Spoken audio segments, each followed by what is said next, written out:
Mount Panorama, it's home to some of Australia's greatest endurance races, the Bathurst 1000 and the Bathurst 12 Hour. But today, the HQs make it their own. A dedicated group of Australian race fans have decided to race a family sedan here at Mount Panorama, and to add more into the mix, the Queenslanders, the Geminis, have made their way down to do battle at Australia's toughest race circuit.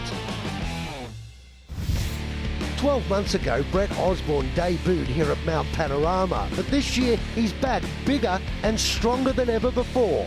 We're sort of a team of five, I suppose you'd say, boys from the bush racing, and we like to support all of our cars, just to keep everyone on the track, and everyone seems to enjoy it. So, while HQ racing is affordable, it also helps if you're mechanically minded. Well, I'm a mechanic by trade, so a lot of the work on our cars, or my car in particular, I do myself. The other guys are mechanics as well, so they do all their own work. So it's definitely handy in that way. But I think it's one of the least expensive forms of motorsport. Definitely categories where you spend a lot more. So HQs are a very cost-effective way of doing it. I think that's one of the best things about the HQ is you can play with them pretty easily.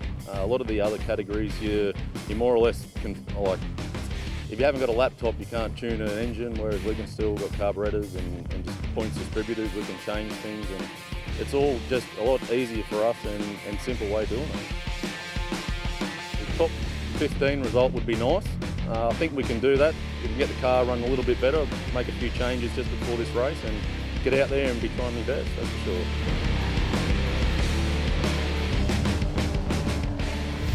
The cars are out on the track for this 1 hour enduro, the second race of the weekend. Can't believe, Kevin, there are still this many HQs in Australia. Oh, look, and this is going to be a cracker because the grid's really mixed up here because of the early ending to race one. Some cars have done the pit stop, some hadn't. So here we go. Have a look at the grid for race two.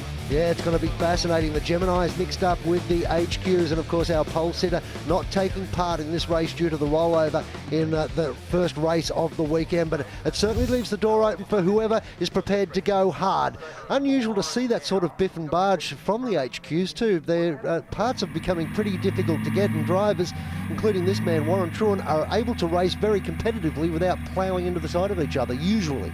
Yeah, look, it's getting more and more professional. Warren Truan's actually done several John Bowe courses and has enlisted the help of Chris Pither's engineer this year in the HQ world. And here we go, coming up to turn one, it's Cabbage, who looks like he's going to lead the way. Some hard charges further back in the field too. Not everybody getting off the line cleanly. Some of the guys dropping the clutches found that there wasn't much clutch underneath them and had to sort of jiggle it a little bit. Look at the battle for the race lead on this opening lap. Warren Truan, what a charge from him. Missed the start on race one, and in only the couple of laps that we had made his way up to 21st. That's a fair steer. Yeah, Warren's doing a terrific job, but it's John Acosta. Oh, somebody off in the background and straight into the wall. The green car has gone ploughing into the wall and looked like he was given a little bit of a help. I think it was 3 or 4 wide coming up the mountain, and there was obviously nowhere to go, so somebody made a hole. But unfortunate for the black HQ of Green and Novak. There is fire there, actually. We can see some flames going on there in the car. Well, the fire crew are on the scene very quickly, so they'll be able to put it out. The unfortunate thing is that that fire suppressant really does upset a car. It takes plenty to clean it out. Did he do it on his own? Can you tell from that angle, Kevin? Well, that's really hard to tell. We can't see from here at all. I don't know where the flamage is. That must have been the fuel tank, maybe. But, oh, there you go. It's just a case of 4 into 1 doesn't mix. Everyone trying to race up the hill. Gemini against the HQ, different speeds, and unfortunately just a racing incident. An HQ sandwich that left a very bitter taste in their mouth. 2 drivers per car here is the format. Well, that's the idea behind it. And as you say, John Bowe stepping into an HQ. Is there any car that he won't race? He not only has stepped in and been very, very quick. So great to have John Bowe out there, and of course Paul Morris out there as well. So a couple of the V8 guys. There's another guy, Paul Morris. You can't keep him out of a race. I think those 2 guys have done more racing since they've retired than what they were doing full-time drivers. The 59 car with the big dive up the inside on this first lap. Finesse Bunwick car has it moved up? No, sitting back there in third. Big mover is Jamie Finesse. He's a young gun from Queensland, and Gary Bonwick, of course, also his uncle, the most decorated man in HQ racing. It's a great combination in that car. The lead car at the moment is John Acosta. John Augusta was the unlucky man that went from first to last and back to first last year and ended up with a DNF. So he's got the bit between his teeth this year. Well, Augusta's got a bit of breathing space at the moment as this battle for second continues on. All he's got to hope for is that there's no call for a safety car and he loses that margin. Look at the Geminis around the outside. The HQ's up against the Geminis. Interesting mix because the HQ's obviously quicker in a straight line, but across the top of the mountain, gee, you'd want to be in a Gemini, wouldn't you? And did you see the red car of Gilton then as he turned the right-hander? He was right out to the fence and he's still struggling to get back in the line. So Dave Redgrove there too in the silver car with the orange stripes. He's been showing a bit of form this weekend.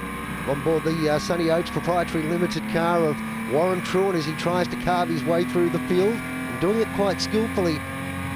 Given a little bit of racing room, which is great to see. I always like drivers that can do that because it creates overtaking, and hey, if you've got the speed, you're going to get back around them. Oh, look, HQs nowadays have become a lot more professional than the early days. The guys certainly appreciate the cars a lot more. They keep them clean, and have a look at that outside over the top of the mountain, side by side. That takes a couple of nice, clean drivers. And some serious intestinal fortitude. What is it about HQ racing that keeps so many drivers coming back? Oh, look, Grant, it's great value for money. I mean, have a look at the way these things are lurching around. They're jumping all over the racetrack. You're still getting up to 220 k an hour down Conrod Straight on a radial tyre, and a good tyre at that. And is it just the fact that, like, coming through, you know, like even down here onto Conrod Straight, just putting the power down, the rear tyres will scream before they let go, unlike the modern race car, which has got grip, oh, all of a sudden nothing?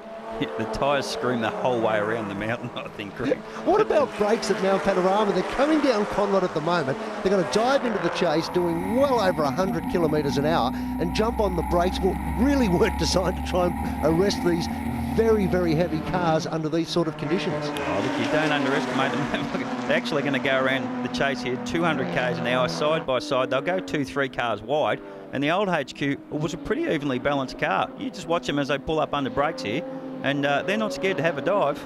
They certainly are. Look at that, absolute bumper to bumper there as they come through the left-handed kink to make their way down to the final turn, and another great overtaking opportunity. The great thing is because these cars are so big, they are a reasonably heavy car, but each car out there is absolutely identical with regard to horsepower.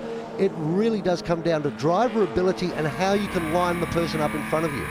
Yeah, look, we're back inside with Warren Truan. This guy's done several of the John Bowe driving courses this year. He's been really keen to get ahead, and I'm not sure if that's John Bowe. It is. It's John Bowe he's going past. So this will be a case, do as I say or do as I do. Well, Bowe's having a go around the outside, wouldn't give it up. Did they? Oh, that was very close. I suppose when you've raced against people, albeit at their driver training centres, you get an idea of what they're capable of doing. And of course, let's be honest, with John Bowe's experience, the last thing you'd want to do is plough into the side of him because the guilt factor would just destroy you. Oh, I reckon both of them would have had a giant smile on their faces. They're coming up the hill waving to each other there, but it looks like Truan who's got the horsepower as they pull up the hill. But this gaggle in front of him, what a fantastic mixed breed. We've got young Tassari there from Victoria. You've got Greg Keane, who's multiple New South Wales champion. And here we go, battle for the lead now. It is young Jamie Finesse who's looking around the old wily Johnny Augusta. Oh, look, they're still side by side. You don't see this very often here at Mount Panorama. Across the top of the hill, just the slightest of touches. No harm, no foul. And they are still battling out this race lead. How good is this? This is why we love HQ racing. The 59 car goes forward. The Finesse Bonwick machine has the race lead at the moment, but you get the feeling that the blue car sitting right behind with the 41 on the side that was our race leader has got plenty of momentum. Oh, what great driving there by young Jamie Finesse. He's as keen as anything. Look at his car, it looks $1 million. It's brand new after a recent rebuild. He's certainly come to Bathurst with a big grin on his face, and he arrived ready to win. So just keep an eye on this battle, because Johnny Augusta's been around, I reckon, 20-25 years nowadays. He's an ex-Thunderdome champion in the HQ, so he's not going to let it go easy. We've got a car off to the side of the track. It looks like it's on the exit of turn 1 there, and it's on the apex, so hopefully that will be out of harm's way. Now, the Bonwick Finesse car has been able to give itself just a little bit of breathing space. Augusta sitting back there in second spot. He looked pretty competitive across the top of the mountain, but has just given a car length or so up for the race lead. Now, he's elected to drive this race on his own. Yeah, there's actually 2 races within the race. You have a single driver and a dual driver.